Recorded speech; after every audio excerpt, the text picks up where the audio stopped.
예, 오전에 이어서 이제 다섯째 나팔 계속 말씀드리겠습니다. 자, 오늘 본문의 제목은 하나님을 욕하고 죽으랍니다.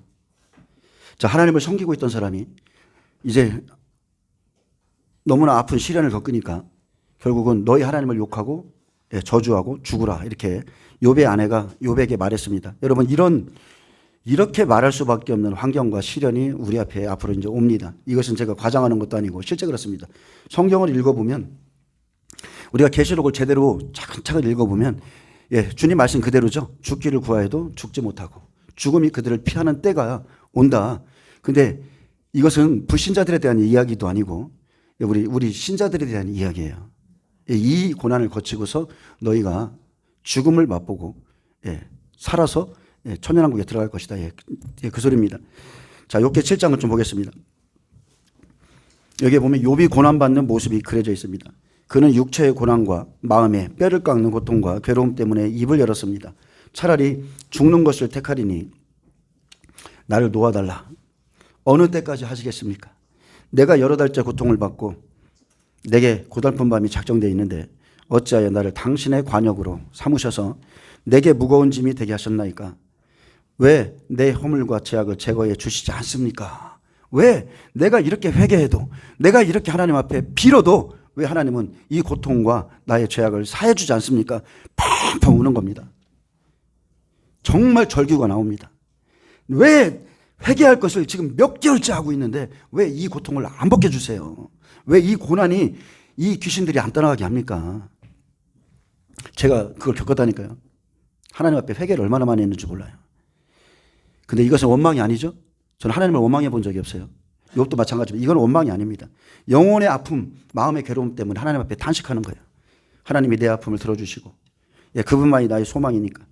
그래서 욥은 연약한 인간에게 임하는 고통으로 인해서 인생의 허망함을 탄식하고 또 하나님 한 분만을 의지하며 이렇게 하나님께 긍휼을 바랍니다. 자, 이런 시간을 보낸 거죠. 그는 마음에 뼈를 깎는 고통을 받아서 차라리 죽는 것을 택하리니 나를 놓아달라고 호소했습니다. 제가 이거 오전에 했던 말씀 같은데 다시 그냥 좀 더 할까요? 어차피 좀 더 하겠습니다. 자, 욥기 제가 좀 읽어드리기만 하겠습니다. 자, 욥기 7장 11절에 그런즉 내가 내 입을 금하지 아니하고 내 영혼의 아픔 때문에 말하며 내 마음의 괴로움 때문에 불평하리이까? 내가 바다니까? 내가 바다 괴물이니까? 주께서 어찌하여 나를 지키시나이까? 혹시 내게 말하기를 내 잠자리가 나를 위로하고 내 침상이 내 수심을 풀리라 할 때에 주께서 꿈으로 나를 놀라게 하시고 환상으로 나를 두렵게 하시나이다. 이러므로 내 마음이 뼈를 깎는 고통을 겪느니 차라리 숨이 막히는 것과 죽는 것을 택하리이다. 내가 생명을 싫어하고 영원히 살기를 원하지 아니하오니 나를 놓으셔서 내 날을 헛것이니이다. 그래서 이 고난을 받은 자들이 스스로 죽기를 구해. 근데 그거 아세요? 죽었으면 좋겠는데 죽으면 내가 여기서 주님을 조금이라도 시선을 떼고 주님을 놓으면 내가 지옥 갈 것 같은 거야. 내 영혼이 음부로 떨어질 것 같아. 막 그냥 영혼이 느껴져요, 그게. 내가 주님에게 조금만 시선을 돌리면 내 영혼이 그냥 음부로 들어갈 것 같아. 사람이 무엇이기에 주께서 그를 크게 만드사 그에게 마음을 두시고 아침마다 권징하시며 순간마다 단련하시나이까? 주께서 내게서 눈을 돌이키지 아니하시며 내가 침을 삼킨 동안도 나를 놓지 아니하시길 어느 때까지 하시리까? 사람을 감찰하시는 이여 내가 범죄하였던들 주께 무슨 해가 되오리까? 어찌하여 나를 당신의 관역으로 삼으셔서 내게 무거운 짐이 되게 하셨나이까? 주께서 어찌 내 허물을 사하여 주지 아니하시며 내 죄악을 제거해 버리지 아니하시나이까? 내가 이제 흙에 누우리니 나를 애써 찾을지라도 내가 남아있지 아니하리이다. 자, 이 고백은 욥이 여러 달째 고통을 받으면서 하는 고백입니다. 내 마음이 이런 뼈를 깎는 고통을 겪느니 차라리 죽는 것을 택하고 싶은데 죽기를 구하여도 하나님 허락이 안 돼요. 죽지를 못합니다. 육체와 영혼의 고통 때문에 이렇게 말하고 있지만 이 고통은 하나님께서 정하신 때까지 재난을 할당받는 그 달까지입니다. 이것은 결코 누구에게도 위로받을 수 없는 그런 고통이죠. 그래서 욥기 7장은 영적 전쟁을 그리고 있고 이것은 종교 전쟁이며 자기 혼자 싸워야 되는 내면의 전쟁이기에 하나님 외에는 절대로 기댈 곳이 없습니다. 사람 의지하지도 않게 됩니다. 오직 하나님만 보는 거예요. 그리고 내 속에 있는 허물, 내 죄악을 내 스스로 계속 바라보면서 이것을 없애달라고 기도하는 거예요.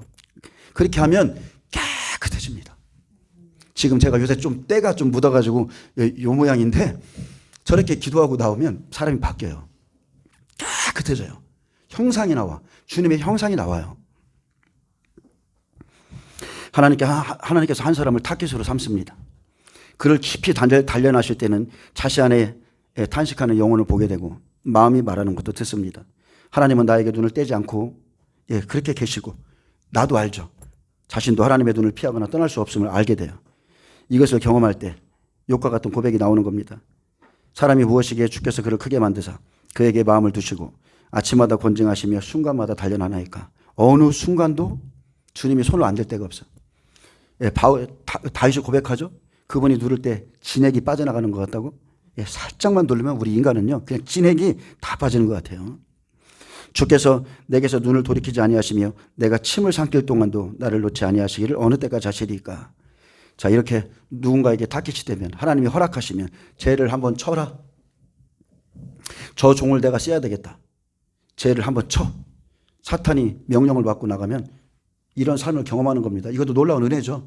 그 당시에는 제가 그랬어요. 하나님, 어떻게 이런 일이 있을 수 있습니까? 하나님의 성령이 내 안에 계시고 내가 그렇게 하나님과 친하게 지냈는데 왜 갑자기 이런 일이 나한테 생기고 왜 나를 안 도와주십니까? 저도 그랬어요. 왜 나를 안 도와주십니까? 이렇게까지 기도하는데. 근데 그것은 은혜였죠. 시간이 지나고 나니까 나에게 엄청난 영혼의 은혜인 거예요. 신학교를 가니까 사람들이 경험한 게 없어. 부분적으로 환상부 조금 보고 예언 조금 보고. 자, 근데 그런 게 아니고 실제 영의 모습, 활동, 그 고통, 이것을 겪은 사람이 없으니까 이게 나에게 얼마나 영적인 유익이 되는지를 모르는 거예요. 누가 상담을 해와도 그것을 상담해 줄 수가 있는 거예요. 자, 한 절 한 절 살펴보겠습니다. 욥기 7장 1절에 10절에 보면 욥이 고난받는 모습이죠. 이것은 영적 전쟁입니다. 이 땅에 사는 인생에게 힘든 노동이 있지 아니하겠느냐? 그의 날이 품꾼의 날과 같지 아니하겠느냐? 자, 의문형 긍정으로 묻고 있죠. 이런 일이 있다는 거예요. 그래서 자, 헬라어 직역과 제가 개역 한글로 다시 한번 말합니다. 자, 헬라어 직역입니다. 땅에는 인간의 복무 기간이 있지 아니하냐? 그의 날들이 품꾼의 날들과 같다. 자, 그리고 개역 한글에서는 세상에 있는 인생에게 전쟁이 있지 아니하냐? 그날이 품꾼의 날과 같지 않다. 자, 여기는 인간의 복무 기간, 인생의 전쟁. 자, 이렇게 말했는데 자, 힘든 노동이라고 그랬어요. 자, 그러면 개역 한글로 말씀드립니다. 세상에 있는 인생에게 전쟁이 있지 아니하냐. 이것은 영적 전쟁을 말하는 겁니다. 지금 사탄이 배후에 역사하고 욥도 알아요. 이것은 인간이 할 수 없다는 거 알아요. 그래서 사탄이 배후에 있는 것을 알고 이 전쟁은 영적 전쟁이라는 걸 깨닫죠. 땅에는 인간의 복무기간이 있습니다. 삶에 하나님이 정하신 때가 있어요. 그리스도의 전쟁에도 우리가 그리스도 안에서 좋은 병사로 전쟁하고 있을 때도 이것은 정해진 시간이 있습니다. 그래서 그날이 품꾼의 날과 같지 아니하냐. 자, 품꾼에게 있어서 해가 저무는 것은 단순히 일의 종교를 뜻하는 것 외에 고역스러운 노동에서 해방되어서 안식과 평화가 시작되는 것을 알기도 합니다. 욥은 고난의 때가 속히 끝나기를 소망하는 자신의 심정을 노동시간이 속히 끝나기를 염원하는 품꾼의 심정에 비유하고 있습니다. 자, 품꾼들, 즉 병사들이죠. 그리스도의 좋은 병사들. 부르신 자를 기쁘시게 하는 그 병사들은요, 전쟁의 날이 너무 힘들어서 하루빨리 지나가기를 바랍니다. 여러분, 제가 늘 그러죠? 하루가 천년 같다고. 우리는 큰 고난을 당할 때에 그 고난이 빨리 지나가기를 바랍니다. 그래서 품꾼이 하루 품삯을 받고 하루가 빨리 지나가기를 바라듯이 자, 이런 전쟁의 날 계시록 9장 5절. 그래서 이 고통이 지나가는 것과 똑같아요. 5개월 동안. 그때 딱 들어가면 빨리 지나갔으면, 아침이 왔으면. 그래서 2절에 종은 저녁 그늘을 몹시 바라고 품꾼은 그의 싹을 기다리나니 이와 같이 내가 여러 달째 고통을 받으니. 자, 공고를 받으니 고달픈 밤이 내게 작정되었구나. 자, 고달픈 밤, 수고로운 밤이죠. 엄청 수고를 해야 됩니다. 욥은 종은 저녁 그늘을 몹시 바라고 품꾼은 그의 삭슬 기다린다 했습니다. 종들이 아침부터 밤까지 기진맥진하도록 일하여서 밤이 오기를 기다리듯이 욥 자신이 당하는 고난을 마치 종의 노동과 같다고 생각하고 그 사람들의 비유에서 지금 말하고 있는 거예요. 또한 품꾼은 그 삭을 바란다 했는데 그것은 물질적인 게 아니에요. 정신적이고 영적인 것을 염두에 둔 것입니다. 분명 그리스도의 종 또는 품꾼으로 일하는 자에겐 큰 전쟁이 있습니다. 그리고 그 전쟁은 오직 딱 하나입니다. 목적은 모집한 자를 기쁘시게 하는 거예요. 사탄이 승리하게 하면 안 됩니다. 모집한 자를 기쁘시게 하는 것. 그 배후에 사탄이 있듯이 욥이 치르고 있는 것은 영적 전쟁이죠. 보이는 것은 사람이 하는 것 같지만 지금 영들이 활동하고 있는 겁니다. 영적 전쟁은요, 여러분 치러봐서 알죠? 노동을 하듯이 피곤합니다. 정말 노동을 하듯이 피곤해. 쉼을 누리는 밤을 기다리듯 영적 전쟁은 아주 고통스럽습니다. 너무나 고통스럽습니다. 그래서 어쨌든 간에 군사로 복무하는 자, 하나님이 부르신 자들은 고난을 받는다는 걸 아셔야 돼요.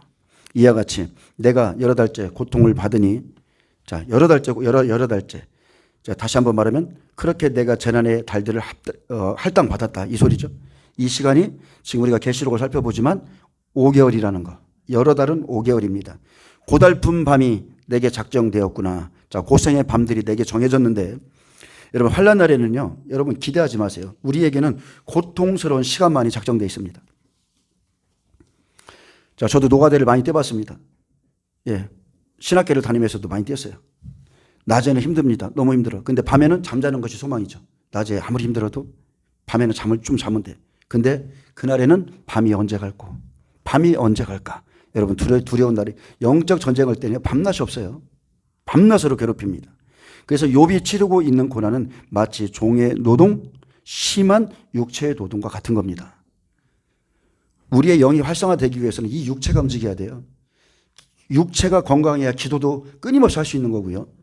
그가 죽음을 갈망하듯이 몇 달 동안 이 치열한 영적 전쟁을 치르니까 고달프고 고생스럽고 결국은 죽음조차 갈망하게 되는 겁니다. 차라리 하나님이 나를 데려갔으면. 차라리. 제가 지금 20년 됐어요. 그 일을 겪은 지가. 초등학교 4학년짜리 6학년짜리 저희 아내를 다 놔두고서 그냥 나 혼자 살고자. 더 이상은 이거는 누가 알아주는 것도 없고 내가 옆에서 고통받아도 누구 하나 도와주는 사람도 없고 그냥 기도원에 들어갔는데 정확히 하루도 안 빠진 8개월이었어요. 8개월. 근데 지금 생각해보니까 8이라는 숫자가 왜 이렇게 좋은지 모르겠어요. 영혼을 위해 싸운 시간인가. 영혼을 위해서. 그때 잠조차 못 자고요. 밤낮으로 하나님께 부르짖으며 기도만 했습니다. 살려달라고. 그래서 여러 달째 고통을 받고 고달픈 밤이 내게도 작정되었다. 예수님을 영접하고 제가 성령을 받은 후에 거의 이 일을 겪고 나서 나와서도 7년 동안 이 일을 했어요. 7년 동안. 마귀와 싸우느라. 아주 고통스러운 밤을 보냈고 밤에 기도하면 윗집에서 꽝꽝꽝꽝 아주 방언 소리가 듣기 싫다고 아주 위에서 막 창문을 두드리고 난리가 납니다. 아침에 저를 쳐다보면 무슨 벌레 보듯이 쳐다봐요. 그래서 제가 그때 생각한 게 기도하는 하이바를 하나 만들어야 되겠다. 오토바이 운전하는 분이 이렇게 쓰고 가듯이 여기다 방음제를 넣어서 하이바를 하나 만들면 집에서 방에 조용히 들어가서 막 이렇게 하면 아무리 소리를 질러도 제가 그때 그걸 만들려고 그랬다니까 진짜. 기도하는 하이바. 월음을 만들려고 그랬어요. 그래서 기도를 하면서도 하도 위에서 쿵쾅거려서 제가 기도를 하면서 긴장 속에 살다가 나중에는 이불을 몇 겹을 껴서 밤에는 집에서 기도했어요. 교회 갔다 다시 와서 9시부터 12시까지. 또 새벽 기도를 갔다가 그걸 계속 반복했어요. 그 당시에 저는 사탄이 내 몸을 쳐서 너무 심하게 쳐서 정말 죽고 싶었는데 근데 제가 하나님의 생명사기에 있었다는 걸 또 알아요. 공격을 하는데 분명 이 정도면 죽어야 되는데 안 죽네? 죽으려고 하면 하나님이 찾아오셔서 위로해 주시고 살려주시네? 죽음이 날 피해가고 하나님의 생명사기 같은 것이 나를 이렇게 보호하고 있다는 것을 진짜 여러분 느낍니다. 하나님은 우리를 고난 가운데 적진에 넣으시지만 우리 보고 다 싸우라고 안 한다니까요. 다 지켜보고 있다가 내 자식이 죽을 것 같으면 이렇게 와서 살려주시고 힘내, 엄청난 위로, 엄청난 기름 부음, 그러면서 그 은혜를 주시는 거예요. 그 힘으로 사는 거예요. 그 힘으로. 앞으로 영적 전쟁에서도 하나님은 우리 나몰라라 하는 게 아닙니다. 우리를 전장에 보내놓고 뒤에서 싹싹싹싹 전사들을 보내서 그렇게 하실 겁니다. 그러니까 두려워하지 마시고 그리고 믿음의 분량대로 하시는 거예요. 믿음의 분량대로. 너무 걱정하지 마세요. 앞에 있는 분이 주여 이러면서 아무런 영적 능력도 없다고 하면 되겠어요? 우리 예수님께서 우리의 대장 되듯이, 그죠?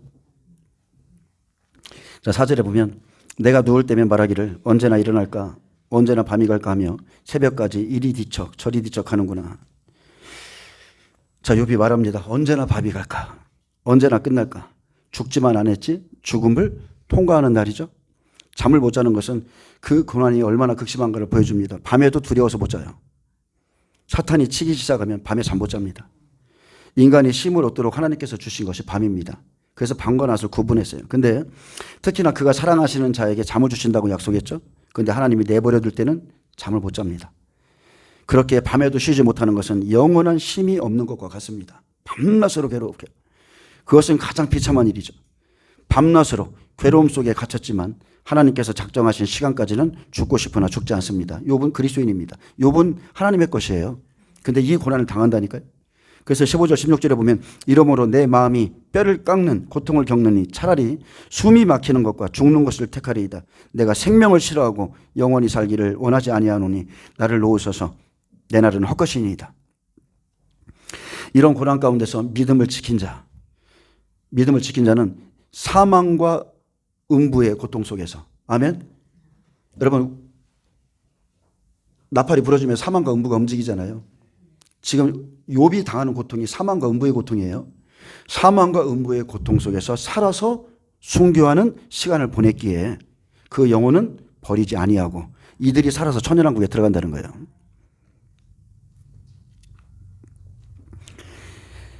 정말 그리스도인들이 좀 깨달았으면 좋겠어요.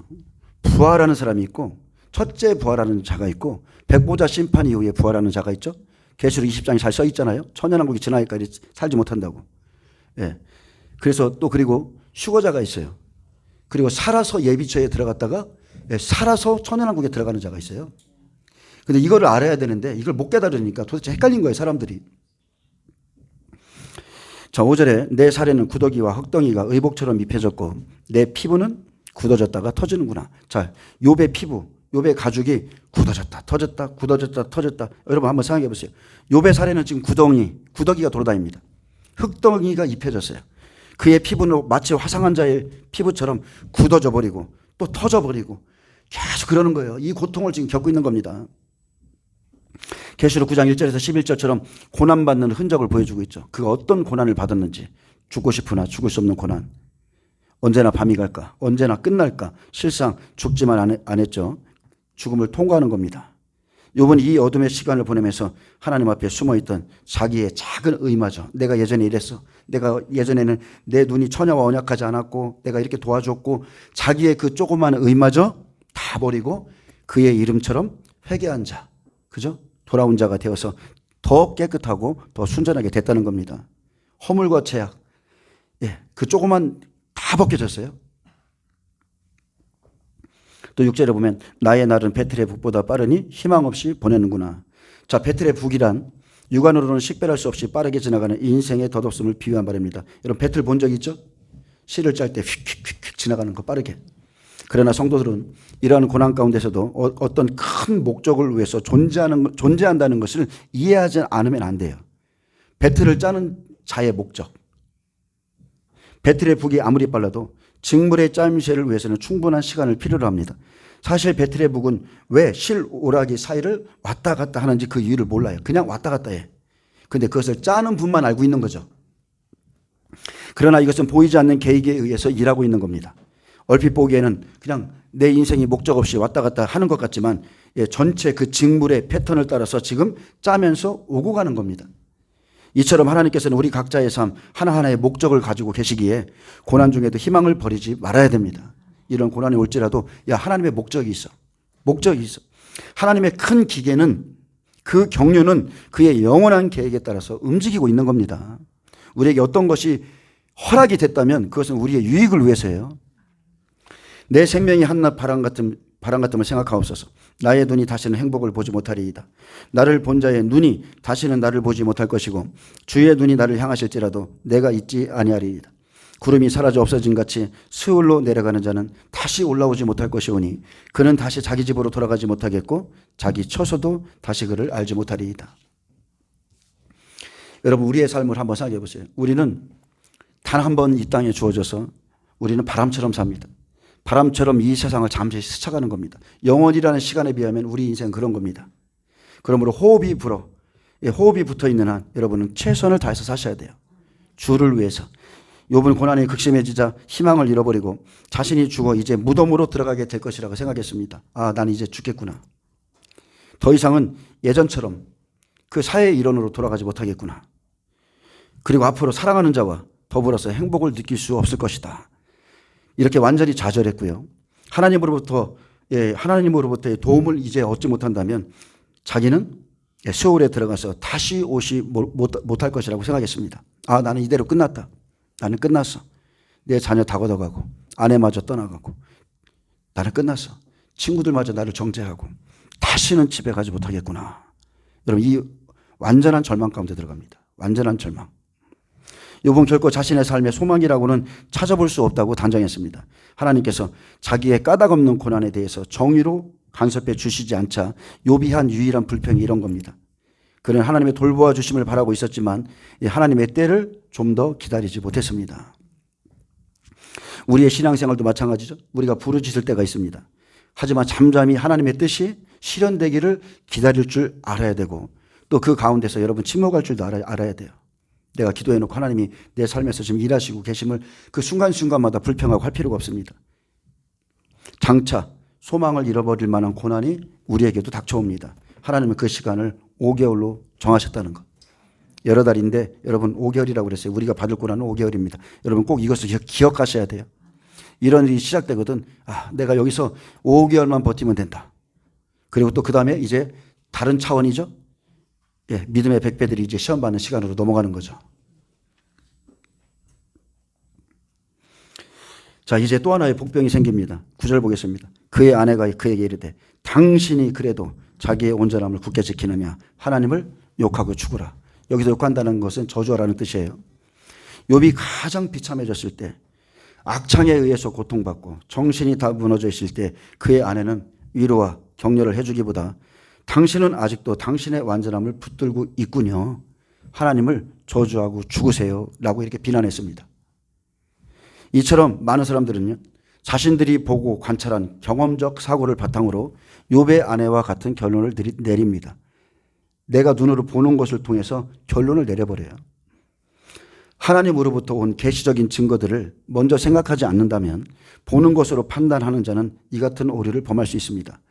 우리 앞으로 이제 이런 일이 생길 건데 하나님께서 우리에게 주신 말씀, 계시적인 증거들을 가지고서 모든 것을 바라보지 않는다면 욥의 처와 같이 그렇게 판단하고 자기 남편에게 그런 말을 할 것이며 하나님을 욕하고 죽이라고 막 그럴 겁니다.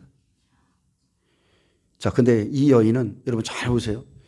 이 여인은 산업할까지 계시적으로 따지면 2년이라는 시간을 지나왔는데 사탄이 자녀를 죽였는데 이 여인은 안 죽였어요. 욥의 아내를 살려둔 것이 바로 이런 이유에서예요. 그녀는 하나님의 사람 아닙니다. 욥처럼 의로운 사람도 아니에요. 그런데 욥을 괴롭히기 위해서 사탄이 살려놓은 여인이라는 거죠. 그래서 욥의 아내가 하나님을 저주하고 죽으라 이렇게 반역적인 언사를 한 것은 그녀가 사탄의 보조자이자 도구임을 보여주는 증거입니다. 이 여인이 평안했을 때는 하나님 섬겼습니다. 고난이 오자 욥의 아내는 욥을 돕는 배필이 아니라 더욱 큰 고난을 제공하는 회방자였고 하나님을 대적하면서 욥을 가혹하게 괴롭혔습니다. 이 여인도 평안할 때는 욥과 더불어 신앙생활하고 하나님을 공경하고 굉장히 좋아했을 겁니다. 그런데 욥의 아내는 예수님께서 걸어가셨던 그 십자가의 삶보다 그냥 축복과 은혜만을 추구하는 그런 스타일, 그런 신앙인, 그런 현대 신앙인의 모습과 똑같은 신앙을 가졌다는 거죠. 욥의 아내는 욥처럼 의롭고 경건한 사람은 결코 하나님께 재난을 당할 수 없다 이렇게 생각했든지 이게 이제 이 시대의 사람들이 하는 거죠. 우리 같은 의인들, 그리스도인들은 절대 환난에 안 들어간다. 똑같은 생각이에요. 아니면 욥이 나 몰래 순전하지 않았나? 내 남편이 하나님 앞에 뭐 죄진 게 있나? 이렇게 생각할 수도 있고 아니면 하나님이 불공평하시기 때문에 이런 일이 일어난다고 생각했을 수도 있습니다. 어찌 되었든 간에 그 여인이 자기가 생각할 수 없는 일이 닥치자 하나님을 저주했다는 거. 그리스도인이 하나님을 저주한다는 것은요, 그녀가 사탄에 의해 잠식된 거예요. 지금도 많은 그리스도인들이 환난 전 휴거를 믿습니다. 교회는 환난을 통과하지 않는다고 아주 강조하고 그렇게 믿고 있죠. 마지막 때는 7년 기근이 온다는 건 다 알아요. 그런데 하나님은 그날에 우리에게 만나 주실 거야. 하나님은 선하셔. 자, 다 그렇게 믿고 있습니다.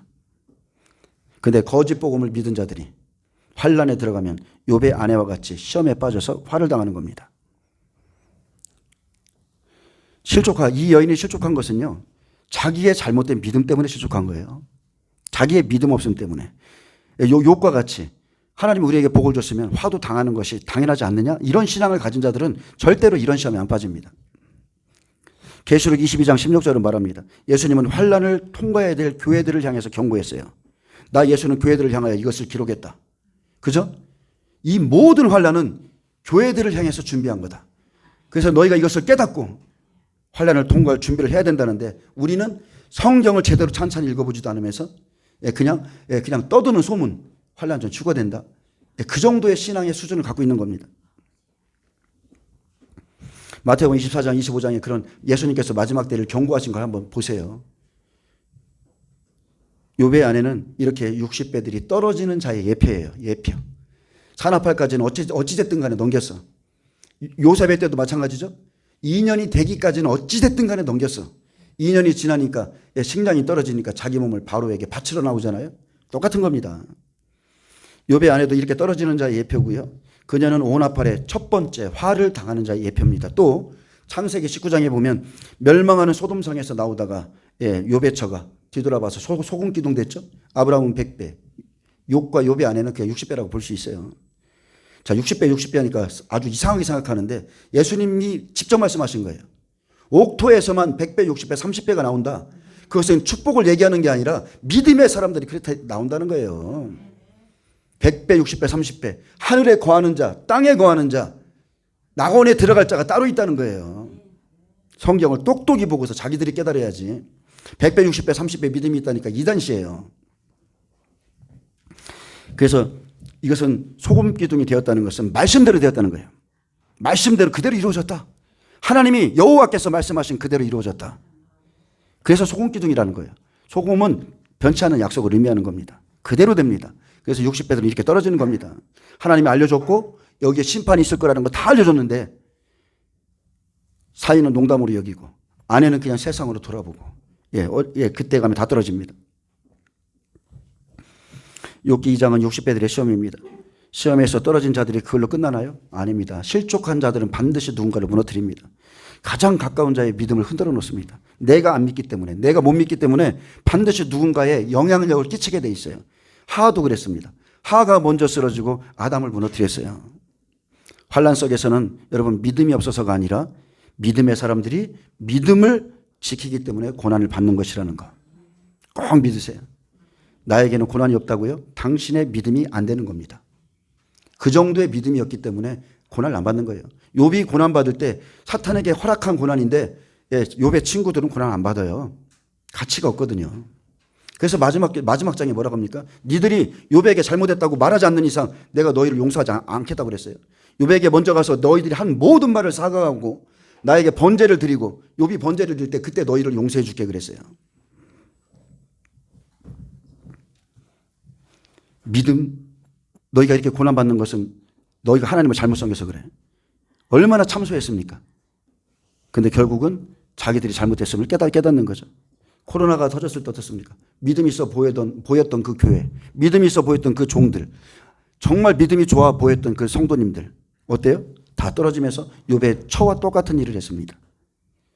종들이 먼저 비대면 예배 드리라. 이것이 좋다. 괜찮다.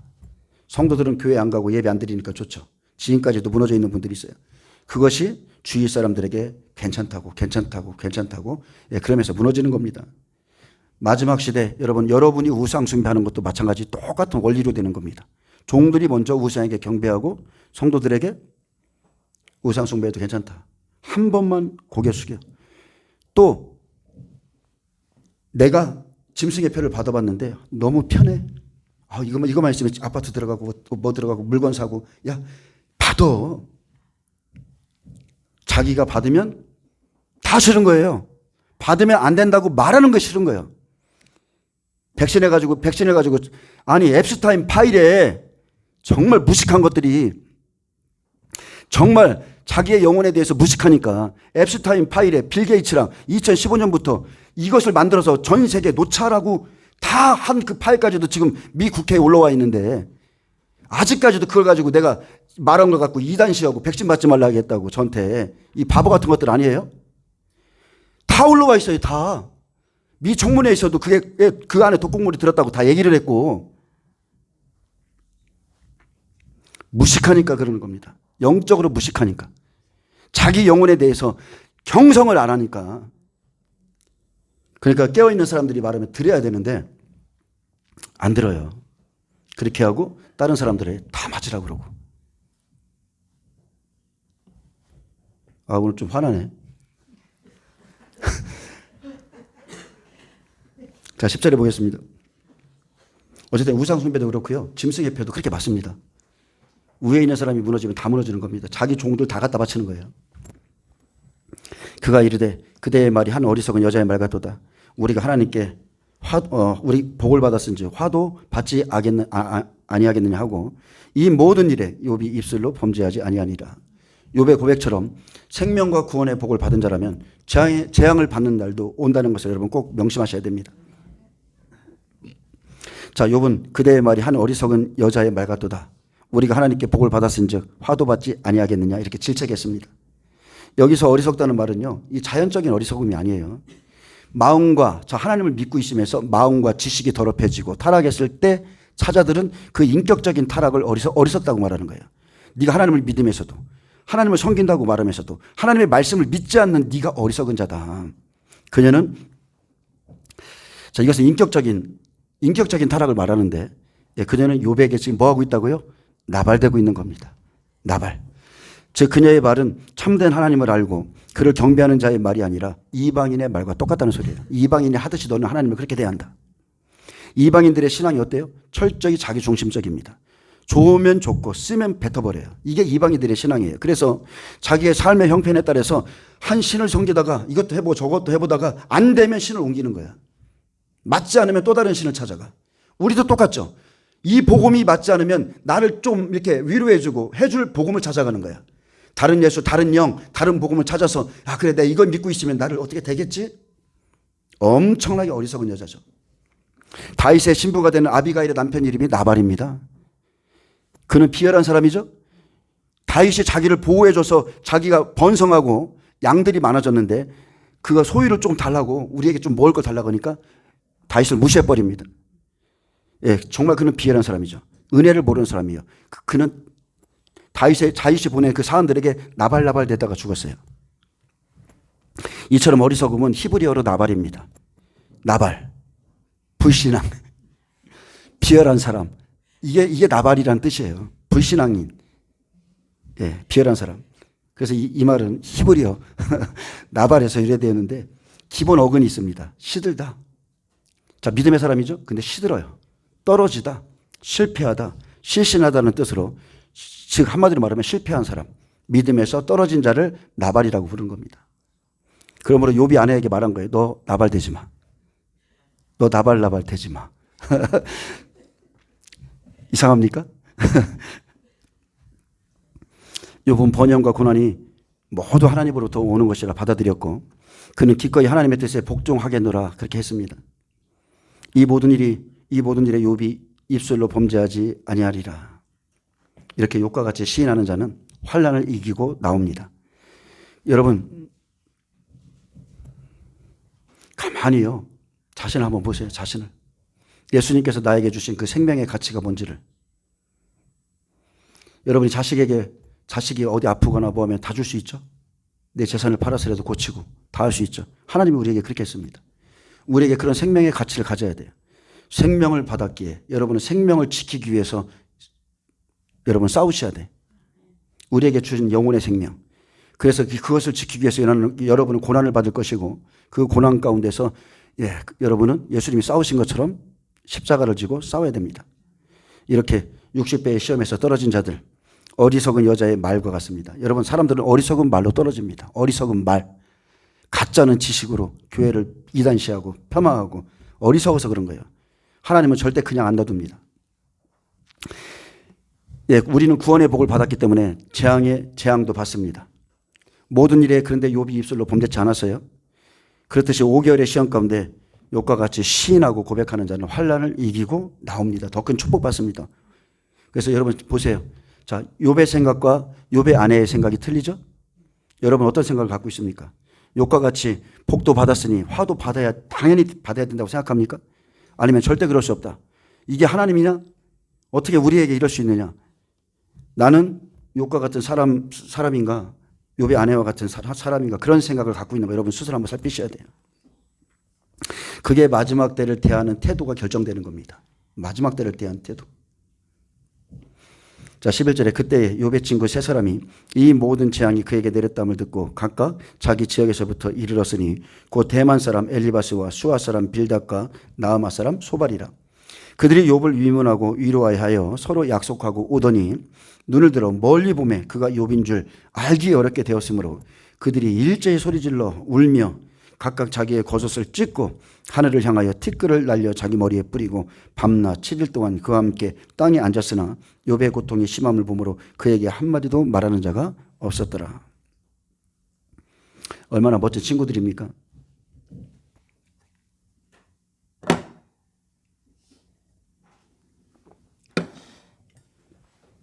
저는 친구가 진짜 많았습니다.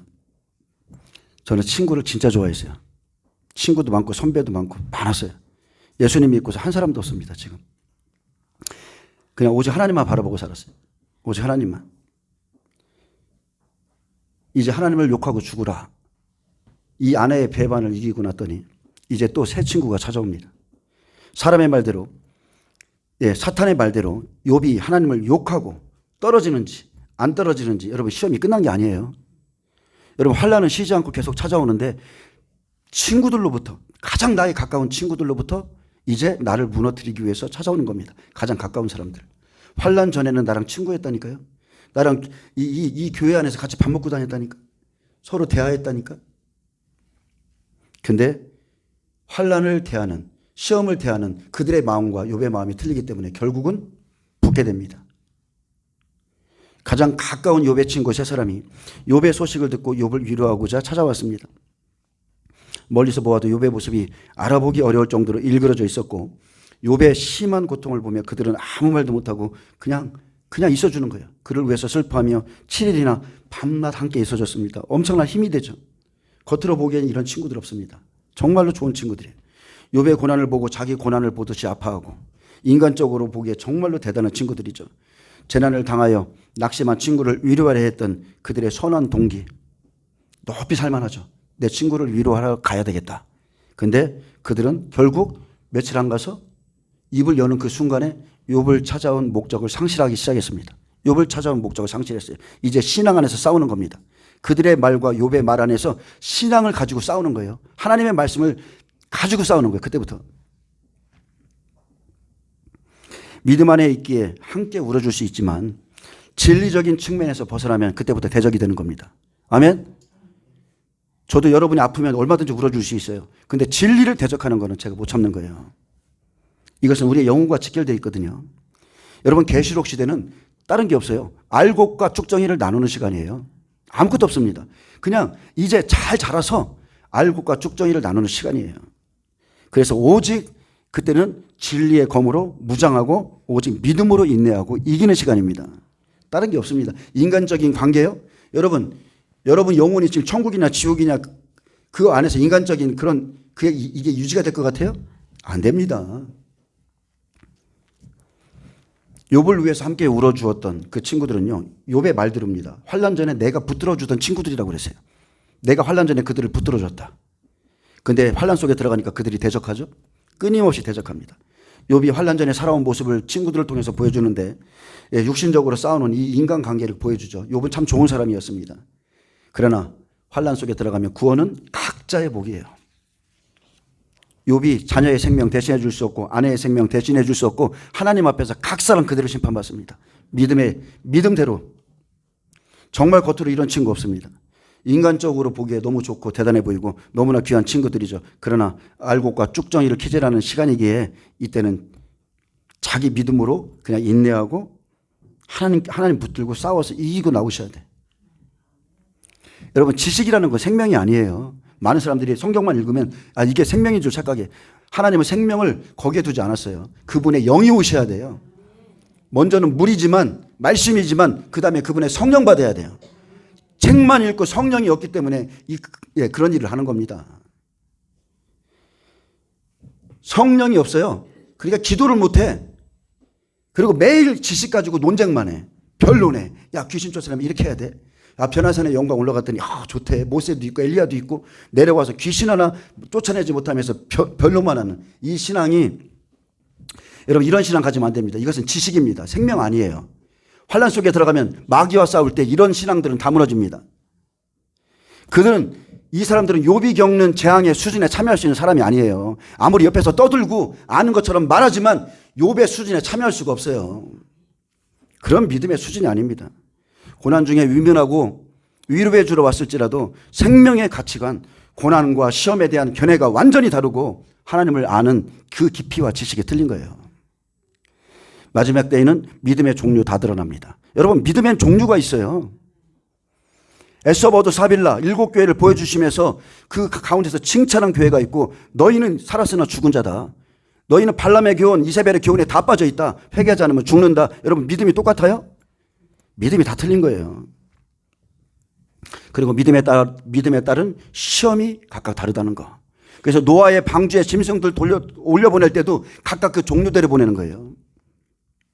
각 사람의 공적을 불로 시험하는 날 금은 보석과 집나무 풀의 믿음이 같겠습니까? 삶의 스타일이 틀리고 그동안 주님을 바라보고 온 그 고난의 시간이 틀린데 금은 보석의 신앙과 풀나무집이 같겠냐고요. 자신이 가진 믿음으로 남을 판단해서도 안 되고 자신이 가진 그 조금의 믿음으로 남의 고난을 평가할 수도 없습니다. 욥이 고통받는 것은 그들보다 하나님을 더 사랑했기 때문이에요. 자식보다, 그죠? 아내보다 하나님을 더 사랑했어요. 그래서 고통받는 거예요. 진실하고 순전하고 악에서 떠난 자이기 때문에 고난받습니다. 7일 후에 이제 도저히 견딜 수 없어서 욥이 입을 열어서 자신의 출생을 저주합니다. 내가 왜 태어났을까? 내가 낱날이 멸망했더라면, 차라리 내가 태에서 죽었더라면. 욥이 죽기를 바라는 이 심정을, 이 아픔을 토로하자 친구들이 이해 자체를 못하는 거야. 그때부터 입을 여는 그 순간, 욥이 입을 여는 순간 내가 너무나 죽고 싶다. 너무나 괴롭다.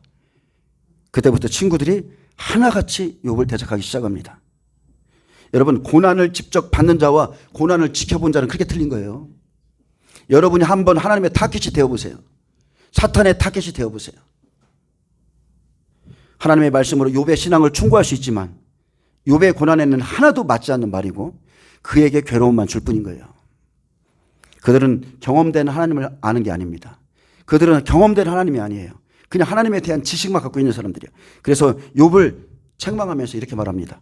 욥기 5장 9절에 보면 우리가 연구한 바가 이와 같다 그래요. 하나님을 연구했어. 하나님을 경험한 게 아니라 체험한 게 아니라 우리가 연구한 바가 이와 같다. 연구한 하나님, 하나님에 대하여 아는 자들이, 그냥 아는 자들이 고난받는 자들을 정죄합니다. 그래서 사탄은 할 수만 있으면 택하신 자들을 무너뜨리기 위해서 지식적인 사람들, 종교적인 사람들, 그런 친구들을 사용하는데 그날엔 형제 같던 자들이 더 괴롭게 하는 겁니다. 그래서 예수님이 그날에는 원수가 자기 집안 식구가 된다고 한 거예요. 누가 내 형제요 자매뇨, 어머니냐. 그 사람들이 형제 같았던 자들이 나를 괴롭히고 나를 공격하는 겁니다. 친구들은 여러분 거짓 선지자들의 모형입니다. 욥기 16장 19절 볼까요? 제가 읽어드리겠습니다. 욥기 16장 19절에 보면 지금 나의 증인이 하늘에 계시고, 아멘. 나의 증인은 오직 하나님밖에 없어요. 나의 중보자는 높은 데 계시니라. 나의 친구는 나를 조롱하고 내 눈은 하나님을 향하여 눈물을 흘리니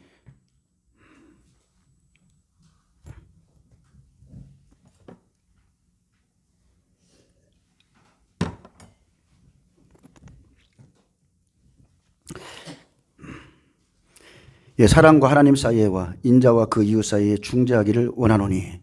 또 19장 13절에 보면 나의 형제들이 나를 멀리 떠나게 하시니 나를 아는 모든 사람이 내게 낯선 사람이 되었구나.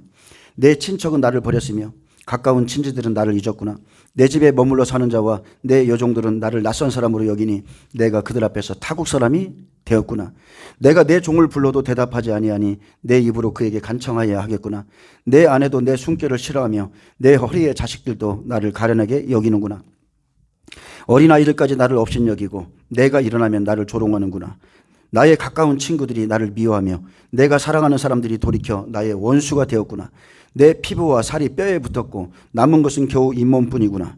나의 친구야, 나의 친구야. 너희는 나를 불쌍히 여기다오. 나를 불쌍히 여기다오. 하나님의 손이 나를 주셨구나. 너희가 어찌하여 하나님처럼 나를 박해하느냐. 내 살로도 부족하냐. 욥이 이런 고통을 당했습니다. 사람들은 이해 못합니다. 하나님의 타켓이 돼서 그 사람을 칠 때 절대 옆에 사람은 이해 못합니다. 시편 55장 12절에 보면 다윗도 이러한 고통을 호소했죠. 나를 책망하는 자는 원수가 아니라 원수일진데 내가 참았으리라. 나를 대하여 자기를 높이는 자는 나를 미워하는 자가 아니라 미워하는 자일진데 내가 그를 피하여 숨었으리라. 그는 곧 너로다. 나의 동료, 나의 친구요, 나의 가까운 친호로다. 우리가 같이 재미있게 의논하며 무리와 함께하여 하나님의 집안에서 다녔도다. 사망이 갑자기 그들에게 임하여 산채로 스올에 내려갈지로다. 여러분, 마지막 때는 알곡과 쭉정이를 키즈라는 시간입니다. 환난 전에 지금 자기가 가진 그 믿음, 하나님이 사탄에게 허락하기 전에 자기가 가졌던 그 믿음, 자기가 가진 그 말씀으로 인내하고 자신의 하나님을 신뢰하셔야 돼요. 당신의 하나님이 아닙니다. 자신의 하나님을 신뢰하셔야 돼요. 욥이 극심한 고통 속에 있을지라도 그는 하나님의 생명 싸개에 쌓여 있기에 그의 목숨을 건들지는 못합니다. 놀라운 사랑이죠. 고난을 허락하시되 절대로 이렇게 하나님이 쌓여 있어요. 여러분, 이거 정말 어려운 시험에 들어가면 내가 하나님의 이 쌓여 있다는 걸 느껴요. 절대 누구든지 나를 못 건드려요. 건들 수가 없어요. 환난 날이 가까이 올수록 사탄은 환난을 준비하지 못하도록 믿는 사람들의 마음을 혼미케 합니다. 우리가 지금 딱 그렇죠. 누가복음 21장 34절 너희는 스스로 조심하라. 그렇지 않으면 방탕함과 술 취함과 생활의 염려로 마음이 둔하여지고 뜻밖의 그날이 덕과 같이 임하리라. 자, 스스로 조심하라고 했습니다. 덕과 같은 날이 옵니다. 근데 우리의 시선을 다른 데로 돌리게 하는 것들이 있어요. 우리가 마지막 때를 준비해야 되는데 우리의 시선을 자꾸 다른 데로, 우리의 마음이 우리 안에서 분노가 나오게, 우리 안에서 자꾸 정죄가 나오게. 여러분, 그것은 잘못된 거예요. 분노와 정죄를 우리 안에서 버리지 않으면 우리 천국 못 들어가요. 화딱지가 나서 살 수가 없어요. 지금 세계를 보면 욥이 막 탄식하듯이, 아니 누구야? 아브람과 롯입니다. 룻과 롯이 자꾸 헷갈리네. 롯이 소돔성에서 탄식하듯이 요새는 그런 마음이에요. 근데 이 분노가 우리 안에 쌓여 있으면 안 되는 겁니다. 이거 푸셔야 돼요. 우리의 시선을 하나님의 말씀이 아닌 다른 데로 향하게 하는 것들이 여러분 다 비욕이에요. 여러분, 하나님의 말씀 얼마나 봅니까? 유튜브는 2시간, 6시간 하루에 그렇게 보는데 그게 다 미혹입니다. 유튜브로 뭐 봅니까? 지금 뭐가 이렇대. 삼성전이 세워진대. 매일 이제 여러분 알 거 다 알죠? 그거 안 보셔도 돼. 이미 여러분은 말씀 충분히 들었어. 여러분은 성경 보시면 돼요. 성경 보면서 여러분 하나님의 평안을 누리셔야 돼요. 영의 생각은 생명과 평안이에요. 땅에 빠지면, 땅의 일에 빠지면 다 육신의 생각은 사망이에요.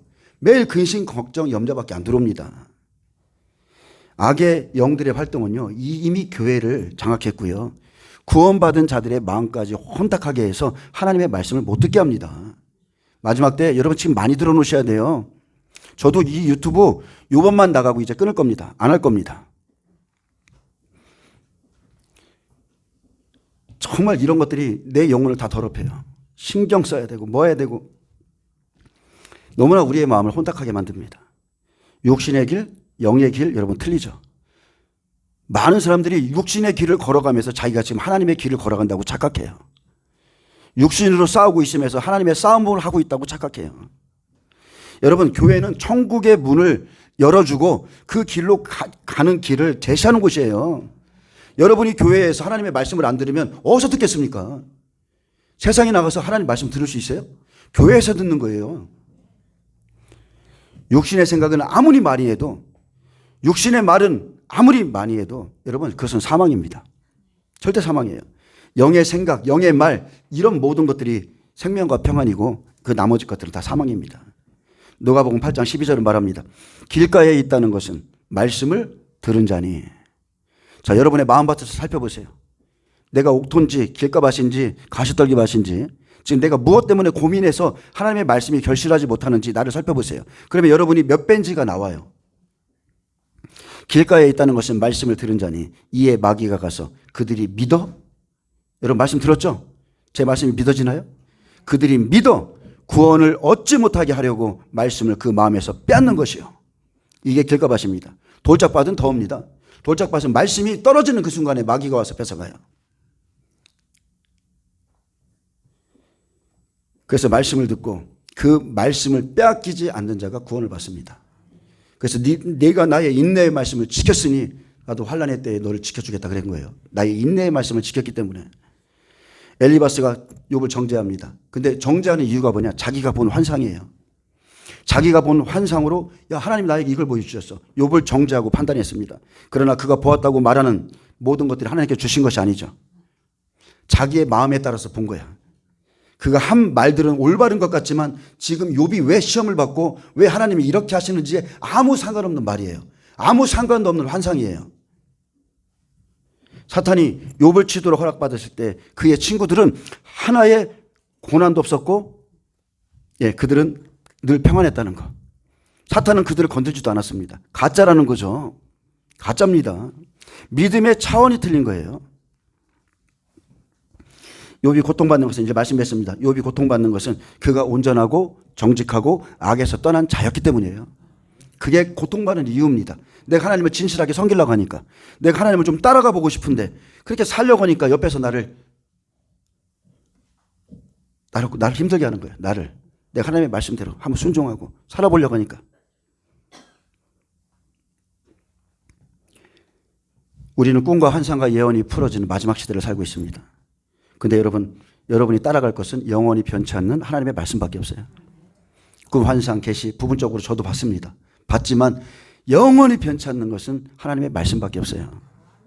그래서 욥의 친구들은 지식을 가지고 우리가 연구한 바를 가지고 거짓 환상과 꿈을 가지고 욥을 넘어뜨리려 했는데 결국은 실패했습니다. 여러분 욥의 인내를 배우시기 바랍니다. 믿음의 60배들 욥과 같은 사람들은요 욥의 고난을 반드시 이기고 나오셔야 돼. 그것을 마음속에 새기시고 늘 깨어서 기도하시길 축복합니다. 기도합니다. 주님 감사합니다. 많은 사람들이 욥의 친구들이 욥을 정죄하는 것처럼 깨닫지 못하는 자들이 하나님의 의인들을 하나님의 말씀을 따라가는 자들을 공격하는 이 세상에 살고 있습니다. 하나님 우리가 더욱더 마음을 굳건하게 하고 하나님의 뜻을 쫓아서 살아갈 수 있도록 축복하여 주시옵소서. 감사하며 예수님의 이름으로 기도합니다. 아멘. 하나님께 영광 박수를 드립니다.